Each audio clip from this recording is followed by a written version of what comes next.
বিসমিল্লাহির রহমানির রহিম। Hello everyone, আসসালামু আলাইকুম। ওয়েলকাম টু মাই মারিয়াজ কিচেনে সবাইকে স্বাগতম জানিয়ে আজকের পর্ব শুরু করছি।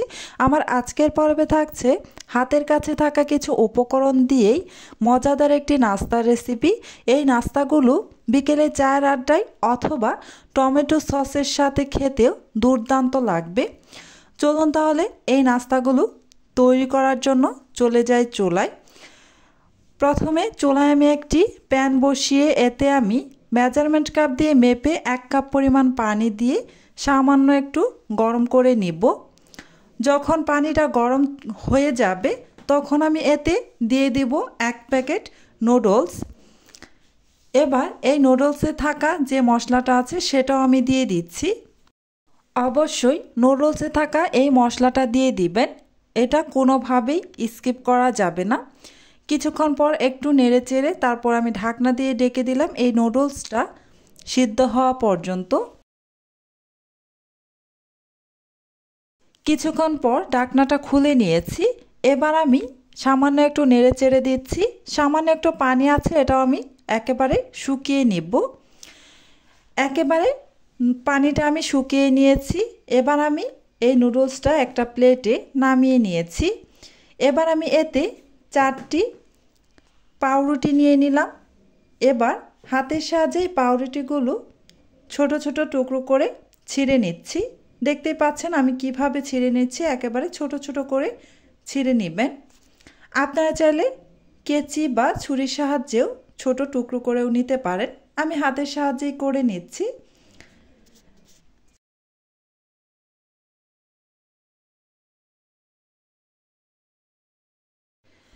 ফাইনালি সবগুলো পাউরুটি আমি ছিঁড়ে নিয়েছি। এবার আমি এতে একটি ডিম ভেঙে দিয়ে দিব।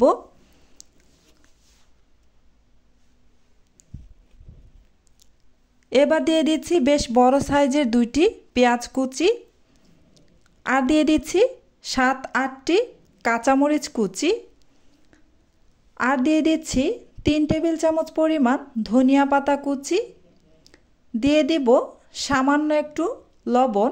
আমি এখানে 1 চামচের 5 ভাগের 1 ভাগ লবণ দিয়েছি। আপনারা আপনাদের টেস্ট অনুযায়ী লবণটা অ্যাড করবেন।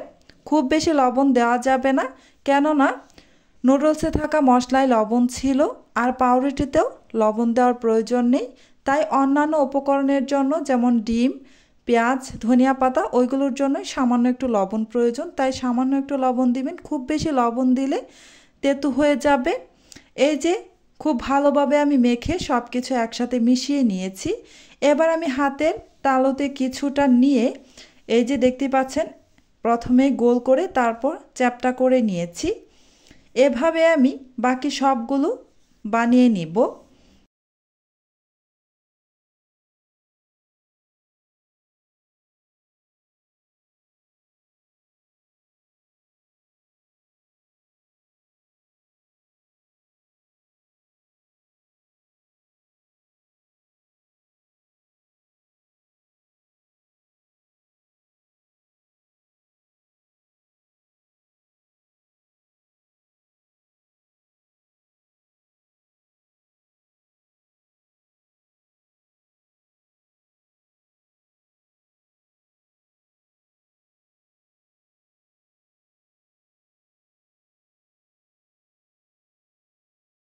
সবগুলো বানিয়ে নিয়েছি। এবার আমি এগুলোকে ভেজে নিব। তাই চুলায় একটি প্যান বসিয়ে গরম করে এতে আমি প্রায় 3 থেকে 4 টেবিল চামচ পরিমাণ তেল দিয়ে গরম করে নিচ্ছি। পুরো প্যানের গায়ে তেলটাকে একটু লাগিয়ে নিলাম ভালোভাবে। এবার আমি এতে দিয়ে দিব একটা একটা করে নাস্তাগুলো। সবগুলো নাস্তায় আমি এখানে দিয়ে দিচ্ছি। এই নাস্তাগুলো ভাজার জন্য খুব বেশি তেলের প্রয়োজন পড়ে না, অল্প কিছু তেল দিয়েই এই নাস্তাগুলো ভেজে নেওয়া যায়। এই যে আমি সবগুলো নাস্তা দিয়ে দিয়েছি। এবার আমি কিছুক্ষণ অপেক্ষা করব।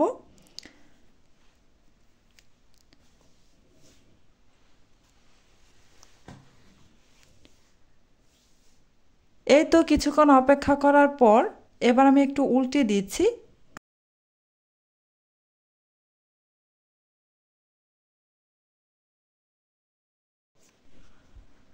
এই তো সবগুলো উল্টে নেওয়া হয়ে গিয়েছে। এভাবে আমি কিছুক্ষণ পর পর উল্টে পাল্টে উপরটা ক্রিস্পি করে ভেজে নিব।